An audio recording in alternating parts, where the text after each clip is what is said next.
Welcome to Meet the Candidates. The Frankfort Plant Board has given us a chance to come in here to the studios, invite the candidates in so they can sit down and talk with us for a while, and we can get an opportunity to know them as people and as candidates, find out what they consider to be the issues that we need to be focusing on for this. Now, on this edition, we're going to be talking with Chuck Knowles. Now, as it happens, this is a bit unusual with the other interviews we've been running, Chuck. So we're not going to have to place such emphasis on the primary election date this time, since as the Republican candidate, you're unopposed in the primary.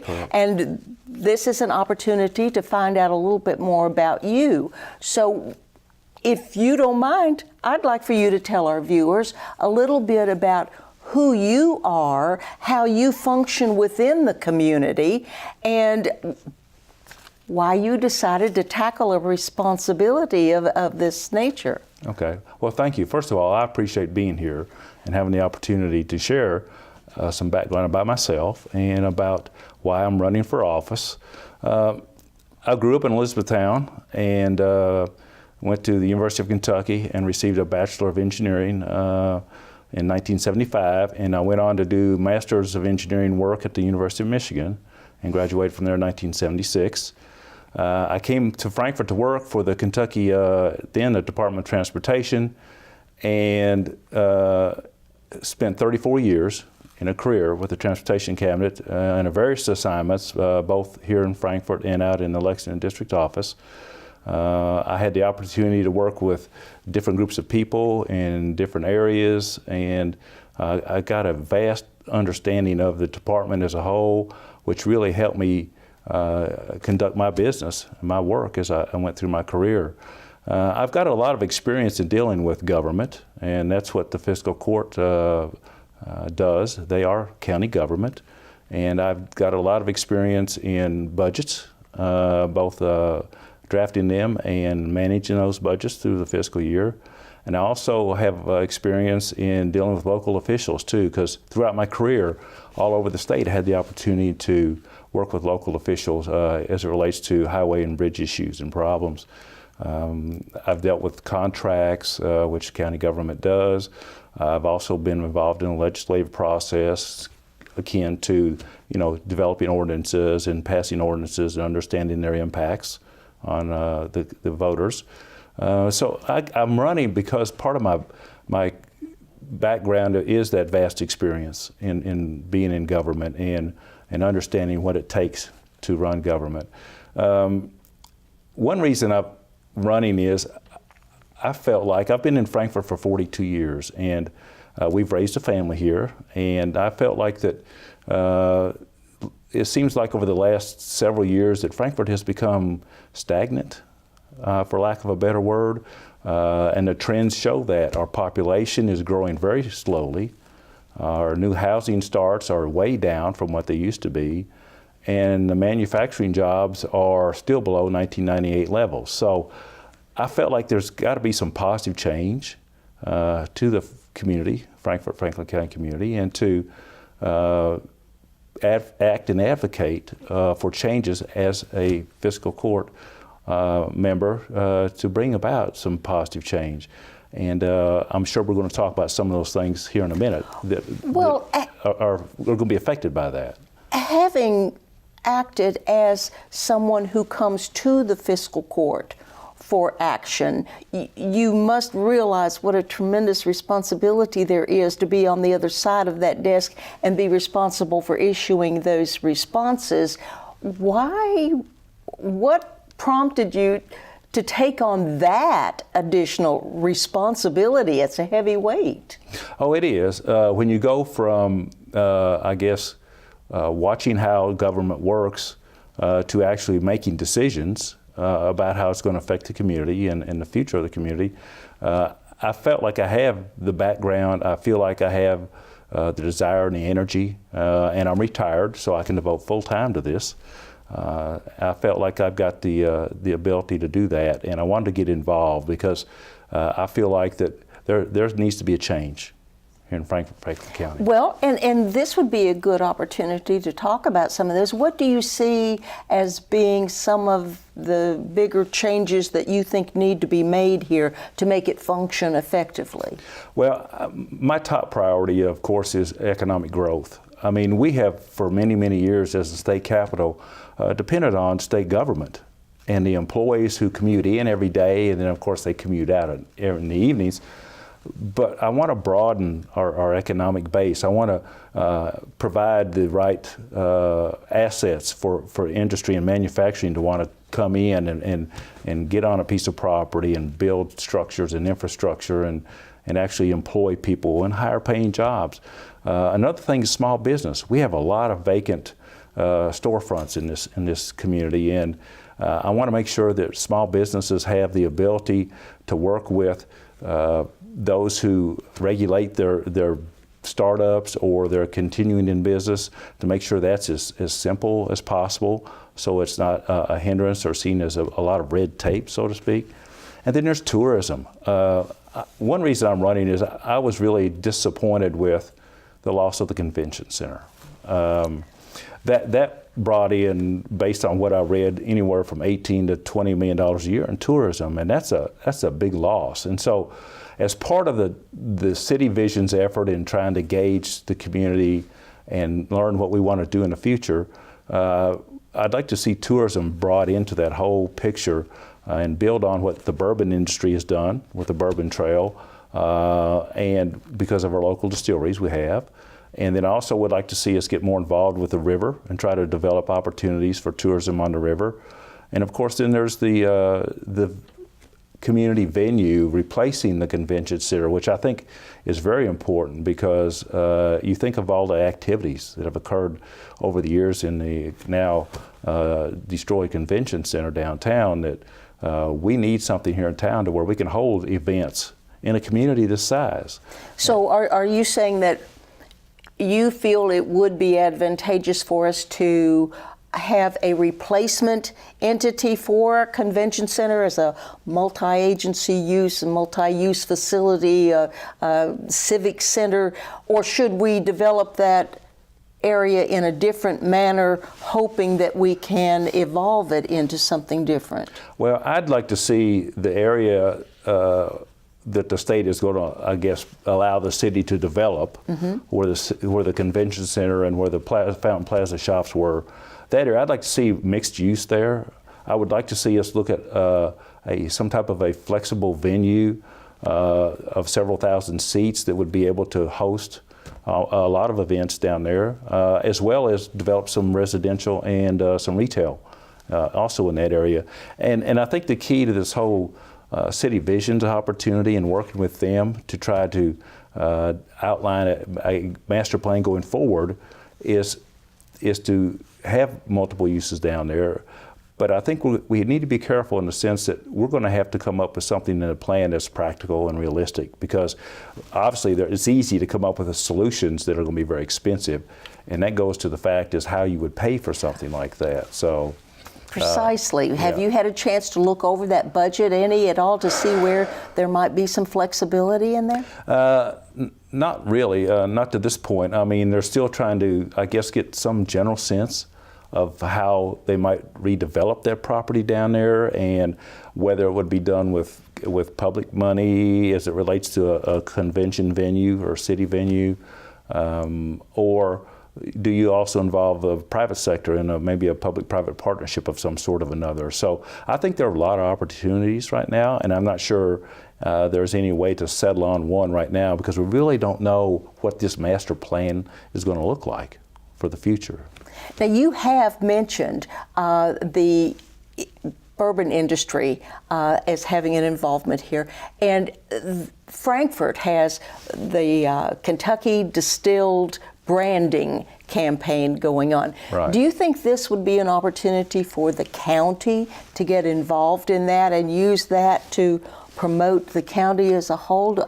Sure. How would we get involved in doing that with the city? Well, there's one thing that has, I guess, kind of made me think about a lot of issues as it relates to the county and the city, because, you know, we're basically one community. We are one community. We have two governing jurisdictions. We have city government, we have county government. And of course, the city was very involved in the Kentucky, the Frankfort Kentucky Distilled branding effort. And I know probably too the county might have had some involvement in that. I'm not sure what it would have been, but that's something I think that could be expanded to the community as a whole, because we are one community, and anything that's developed like that for branding, I think would be good for the entire county to take hold of and embrace. As a retired state government employee, you're fully aware, I'm sure, of the headlines in the newspapers that's come to all of our attention, that this pension crisis is going to have a heavy impact on the county budget. How do you anticipate being able to compensate for that? Well, I've been watching the legislation. Of course, a lot of that's still up in the air. It is. And one idea, of course, I've talked with Judge Wells about this just briefly, and he indicates that if we are at one time expected to pay the county or the employer's share of the county employees who are in the retirement system, it would be about a $1.1 to $1.2 million hit just to cover the county's portion of that, which is a fair amount to cover in 1 year. So I know that some legislators have been looking at possibly language to allow them to pay that out over a couple of years to spread it out and maybe not have such an impact on 1 year. But to pay that in 1 year is going to be a big challenge to the current fiscal court in the coming budget as to how they pay for that, if they wind up having to pay it all in 1 year. Now, you're running for a position on fiscal court from District 3. Yes, ma'am. Kind of outline what District 3 covers, because it's not just all one area. No, it's not. This is a variety of neighborhoods. Right, and it covers a lot of ground. I've already started going door to door, so I'm finding that out. But it covers Silver Lake, all of Silver Lake, the Woodlands area, all of Indian Hills, Shinkle Lane, Ridgeview, Arnold Ridge, the Oaks, Disher Estates. Then you go across the Wilson Boulevard, and there's the Landings area and then the Colony too. So it covers a lot of ground, and then that's mostly what's in the city limits. But then you're also responsible for Georgetown Road all the way out to the Scott County line too. So you get into some of the rural areas of the county too. And that was why I was curious to know what issues you think might be separate from what we would consider the inner city area. Those are heavy enough. What issues do you see affecting those other areas that you might need to apply your interest to? Well, I already had some of my own ideas as to what some of the issues in that district were, but I've talked to a lot of people going door to door and just in the community, and they're reinforcing some of what I felt. Part of it is infrastructure. The roads, the condition of the roads, the bridges. The county has responsibility for over 200 miles of road, not all in the 3rd district, that's countywide. So we've got county roads we have to deal with. And I'm also concerned about the sewer infrastructure. That's not so much, again, in the county as it would be a city issue, but for instance, I'm paying a fee every month on my bill for sewer services. So I'm interested in how that system continues to develop. And then the other thing is broadband internet. Broadband internet is part of the infrastructure I think that goes unnoticed sometimes or and not thought about a lot, because whether you're conducting business, whether you're manufacturing something, or whether you're just at home trying to entertain yourself or get news or whatever off the internet, we've got to have internet broadband that is big enough that's going to meet the needs. And so I know the plant board is looking at those issues and trying to decide how they're best going to deliver that service to customers. But the infrastructure, I'd say about half the comments I've gotten have been on infrastructure, roads, bridges, internet. So it's something people of my district are very concerned about. Well, of course, sitting here at the plant board, that does come to our attention. what kind of emphasis do you think we should put on seeing if we can have county representation on the Frankfort Plant Board? Well, I decided, I was thinking about filing last fall, and then when I did, we were, as a community, right in the midst of the issue with the plant board and plant board staff and those types of divisive issues, which I think have hurt our community. But I had decided early on that the county should have some representation on the plant board. Historically, plant board board members have basically lived within the city. Mm-hmm. But I checked with the plant board, and they told me that about a third of their revenue and about a third of their customers are outside the city limits.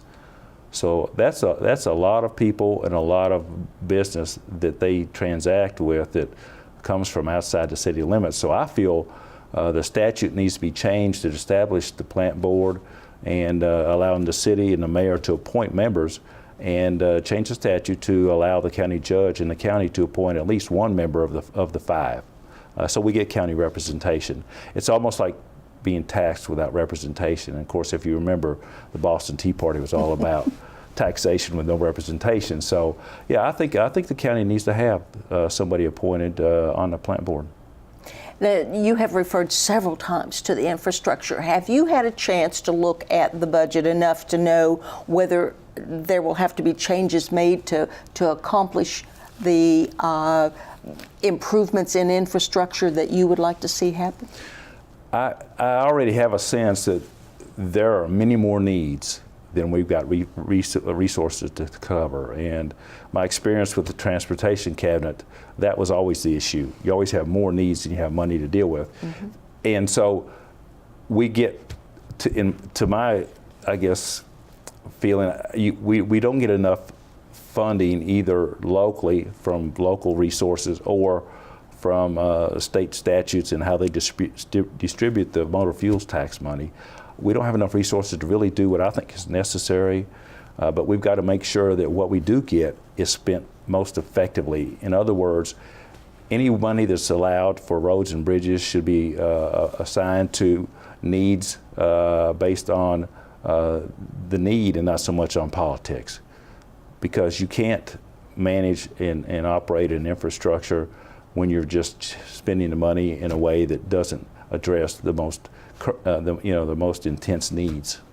Do you think the fiscal court needs to step in and ask for some revision of those priorities? Sure, I think so. I mean, not just this county, but every county in the state. I don't think there are enough assets that are allowed for county road and bridge activity, not only maintaining it, but improving the system. So it's not just a Franklin County issue, but I think that counties as a whole could lobby possibly for a change maybe in how that money is coming from the state. Do you see any potential for increasing the revenue that would come into the county budget?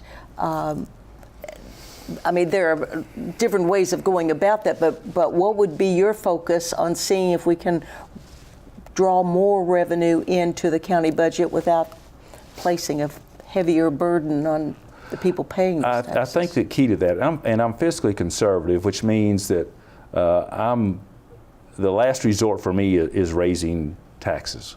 I think the key, as I mentioned earlier, is broadening our economic base and having more businesses, both manufacturing and small businesses, set up shop here in Frankfort and Franklin County and have them help pay for all the needs of the county. And so to me, it's broadening your tax base and getting more people contributing to your revenue stream and not so much raising current rates on some of the taxes that we have, because that, to me, that's the last resort. Yeah. Now, you have mentioned in several different areas of our conversation that you have been on the other side of that issue on multiple occasions.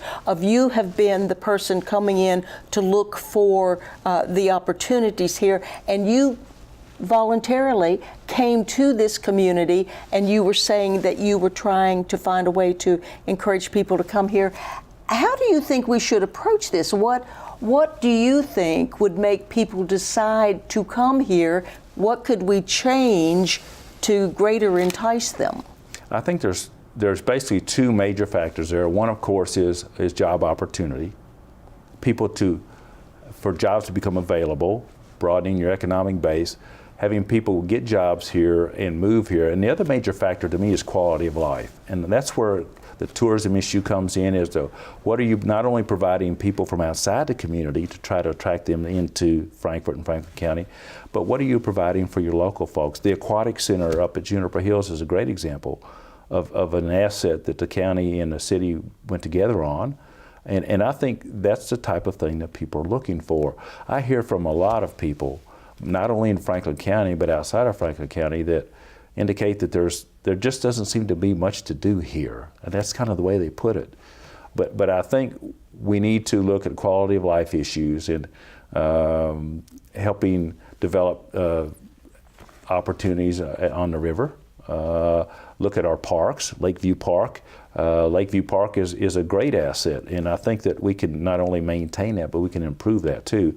And of course, that is right out in the middle of the 3rd District, so that's something that's close to where all of the voters in that district live, so they're all aware of that and the opportunity to improve that. So do you recommend reallocating some of those dollars from the budget to be able to accomplish some of those things, or do you think we need to find new and different ways of drawing further dollars in to do it? I would do both, because I think what you need to do is, with your budget, you need to be comfortable with how you're currently spending the money that's available to you now. Is it proportioned right? As you mentioned, reallocate possibly. What are the priorities? And the priorities should drive where you're putting your money. The second thing you mentioned also was bringing in more revenue through more job creation, quality of life improvements, something that will attract people who may want to come to live here and buy a piece of property and then pay taxes on that. Are there, we kind of went over such a broad array of different topics. Are there still some things that you have in your mind of wanting to address that we've not touched on yet? Or? Yeah, there are just a couple items, and again, these are all part of my platform, but I'm concerned about the opioid epidemic, the drug issue in Frankfort and Franklin County. This is not just a local issue, this is both a state and a national issue. And I've been attending agency for substance abuse policy meetings. As a matter of fact, I went to one this morning. I'm trying to learn more about that whole issue. And I think it is an issue, especially for our young people. And I think the key is prevention. You've got to get young people on the front end to understand the decisions that they can make that can both negatively affect their life and those that can positively affect their life. So the opioid epidemic is one. Another one is, of course, the fiscal responsibility. We've talked a little bit about budgets and whatever, but I think one of the primary responsibilities of a magistrate is to ensure that the county budget is balanced and that you have the money allocated to the right priorities. So fiscal responsibility is another one. What are your thoughts on how we deal with that drug crisis? It seems to be increasing rather than decreasing, and do you have any suggestions of what we can pursue to try to eliminate that or prevent that from happening? What do we do? Well, I think that's the question, and I'm not sure anybody has some real details on how to do that, but generally, of course, prevention is the best way to deal with that. Get young people early in their school periods to understand the disadvantages of becoming, substance abuse users, and then you've got to have also, for those who have not been able to avoid becoming addicted, enough effective treatment facilities. And I think that's where people feel like there needs to be a lot of money devoted to treatment and recovery for addicts. I appreciate you taking the time to come in and sit down with us so we could have an opportunity to get to know you as a person and as a candidate.